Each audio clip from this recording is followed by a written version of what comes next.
Are inflation fears receding? We'll be talking about this and the sentiment for gold right now with Steve Hanke, professor of applied economics at Johns Hopkins University.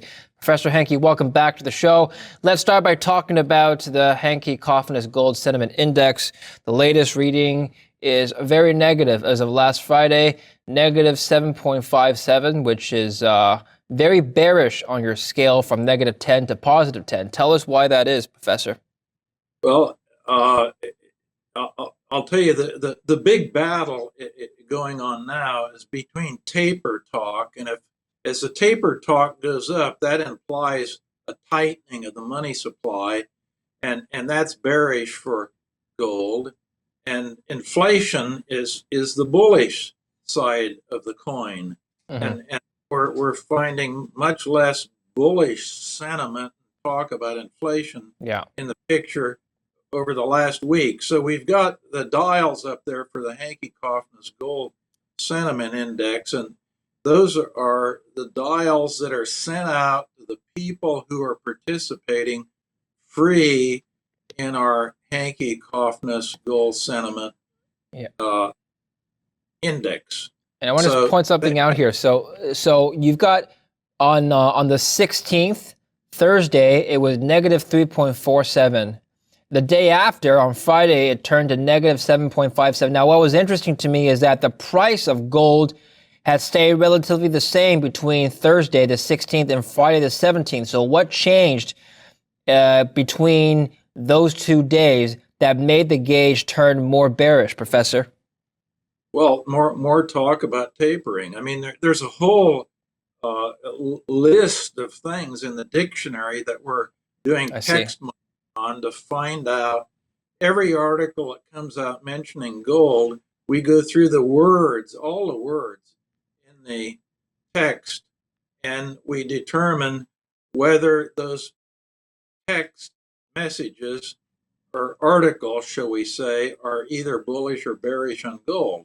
And there were more bearish words popping up over the week. The key thing there, look at the first 3 days of the week, Monday, Tuesday, and Wednesday. Yeah. The momentum is coming out of this thing. If you were a weather forecaster, you would say, boy, it looks like every day it's getting a little cloudier, a little cloudier. It starts pretty clear, then it gets a little more cloudy, and then the storm hits.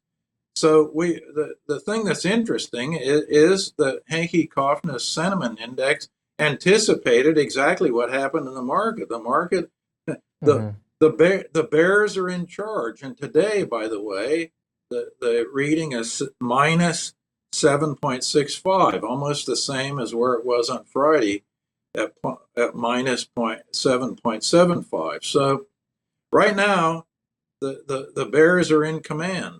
That's what the sentiment says, and we can see the price has been relatively weak. It's up, the last time I looked today, it was up about $11, but it's been under pressure.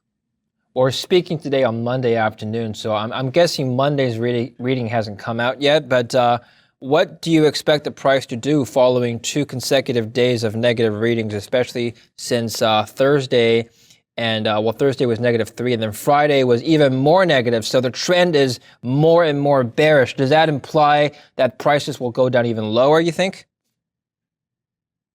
Well, it implies that just what it says. Today, the reading is almost exactly where it was on Friday. Friday was set minus 7.75. Today, it was minus 7.65. When we sent these charts out to our participants that are engaged in this exercise with us, and we're measuring it every hour, so I don't know what it is right now. I haven't even looked in the last couple of hours. But when we send the chart out in the morning at the same time each morning, we're seeing the reading was about the same today, Monday, as it was on Friday, which means probably not much is going to happen in the gold price one way or another. Today, it actually is up a little bit, as I say. the last time I looked, it was up about $11 the gold, and that might be just the fact that all the markets around the world are very down, and they're in a risk off position. And if they're in a risk off position, that's usually a little bit of a positive for gold. Yeah. But so that's where we are today. The price Remember did this, come down a lot. Yeah. the sentiment thing just tells you what the weather is like outside. Think of it that way. Is it sunny? Is it cloudy? Is it raining? Et cetera, et cetera. And right now, those readings indicate that the bears are dominating the picture. So where the price is going today, I can't tell you. I can tell you where it is right now. It's up just a little bit. You know, Professor, I go hiking sometimes and I use a barometer. And what barometric pressure tells us is that the weather is currently at a certain stage, and then it's turning either more sunny or more cloudy. I think I can kind of see similarities here. It's telling us that the gold weather, so to speak, right now is kind of cloudy, but it's turning even more cloudy, right? Well, that not no, that isn't what it says. That happened last week. It said everything was clear. It started turning cloudy because the shall we say the barometric pressure was going down Monday, from Monday to Tuesday to Wednesday, and then boom, the price fell out of the market. That's what happened. You have to look at the momentum, not the exact reading on the gauge. That's right. It's the momentum that really is telling you what's happening. And right now, there is no momentum going from Friday to today. It's exactly the same. Barometric pressure is exactly the same. Weather's Okay. exactly the same. Sentiment's exactly the same. Okay, so it's going to stay relatively flat then. All right, so let's talk about tapering, Professor. You brought up tapering as one of the culprits, shall we say, of negative sentiment. Do you think that the Fed is going to taper anytime soon? Well, they're going to be talking about it, and I think Chairman Powell later this week he will talk about tapering, and I think he'll be uh, very careful with what he says. The markets are in turmoil today, mainly because of China and what's going on there. We've got one of the big real estate outfits in China is going down the tubes. It's going into bankruptcy, and no one really knows all the ramifications from that. That Evergrande is going down. So the question is, well, how's that going to affect the creditors? And how is the bankruptcy system going to actually work in China? And et cetera, et cetera, et cetera. There's a lot of unknowns, including knowing what the degree of leverage is on other operations in China, because the books are not very transparent. You don't really, so we could have kind of an Enron kind of thing going on, but we don't know.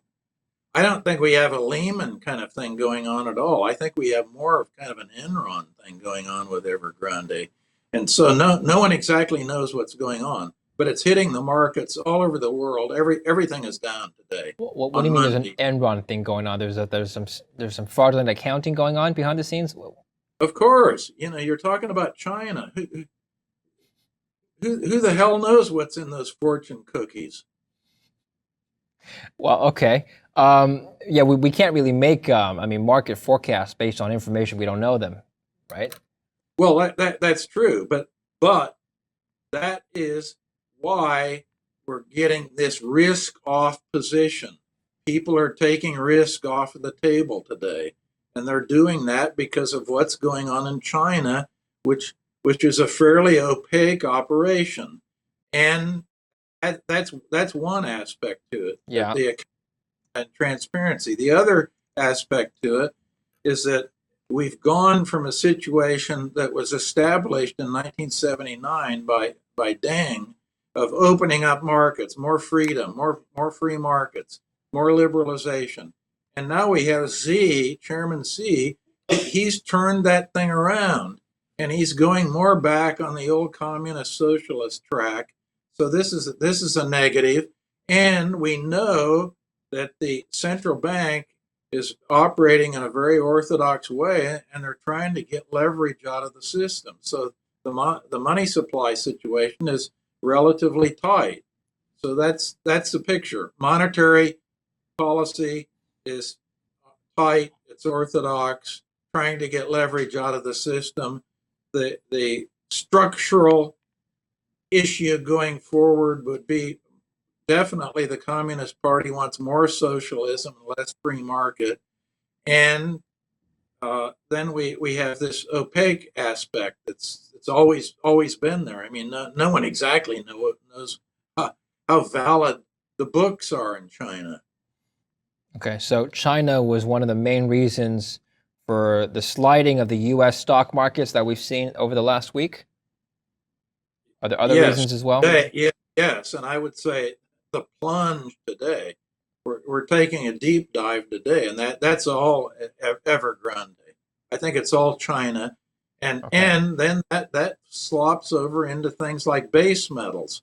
Well, if this is going to have a big effect on base metals, I mean on China's economy, that will be an effect in the metals market because China is a big demander.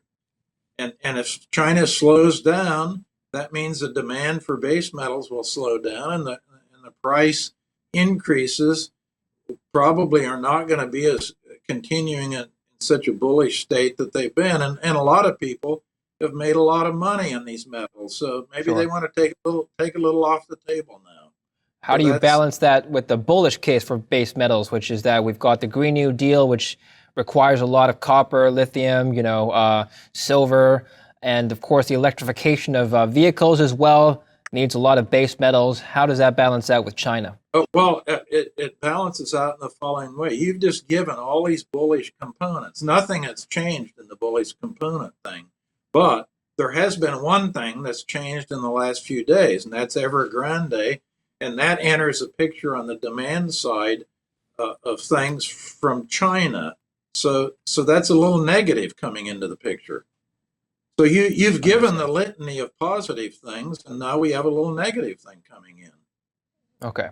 So overall, though, are you positive on the base metals complex over the next Po- couple years? Positive, yeah, positive, but not as positive maybe as I was a week or two ago.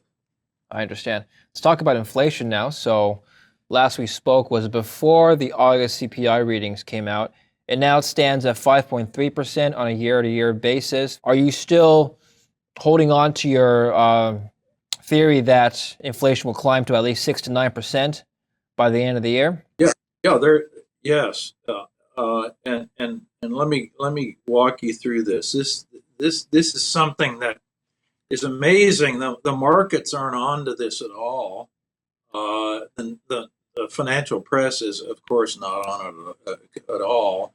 They're all being driven by the transitory team, and the transitory team is led by Chairman Powell at the Federal Reserve. He's telling us that inflation is just going to a transitory thing. It's going to be over pretty soon, so don't Yeah. worry about it. But as we know from our good friend Professor Milton Friedman, inflation is always and everywhere a monetary phenomenon. So you look at the growth in the money supply since COVID, since February 2020. It's grown by about 33%. The total amount of money supply, broadly measured, has gone up by about 33%. And then if you do some adjustments for, okay, out of that, how much is taken up by real growth in the economy? How much is taken up by the increase in the demand for money, which is just the reciprocal of velocity? You end up with a residual of about 28% left in the picture. And that 28%, the only question, that will come out. That will come out, that residual, as inflation. But the question is, well, how long will it take for it to come out?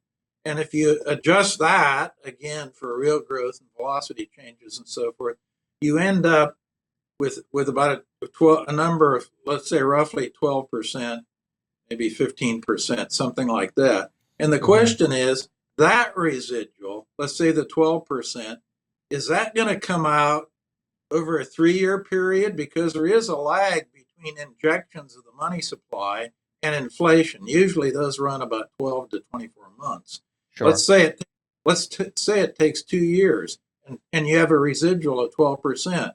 Divide 2 into 12, and you get 6% as the average inflation we're going to have for the next 2 years.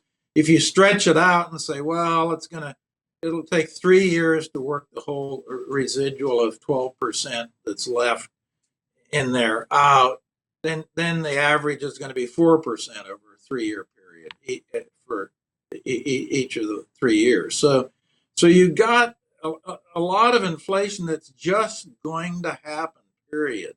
Because, by the way, even with that 3% spread out period, which is pretty long, by the way, by historical standards, you're left with a 4% per year average inflation. That's double the inflation target.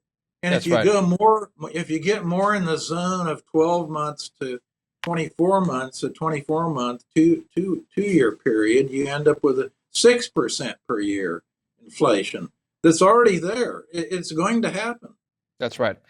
Well, let me ask you one final question now, Professor. Suppose, let's just suppose that inflation doesn't climb higher than current levels. I mean, we've had 3 months of around 5% now, 5.4 twice and then 5.3. Suppose it hovers around 5 to 6% for the next 12 months. Is that enough to make the Fed taper, or do they need to see even higher levels?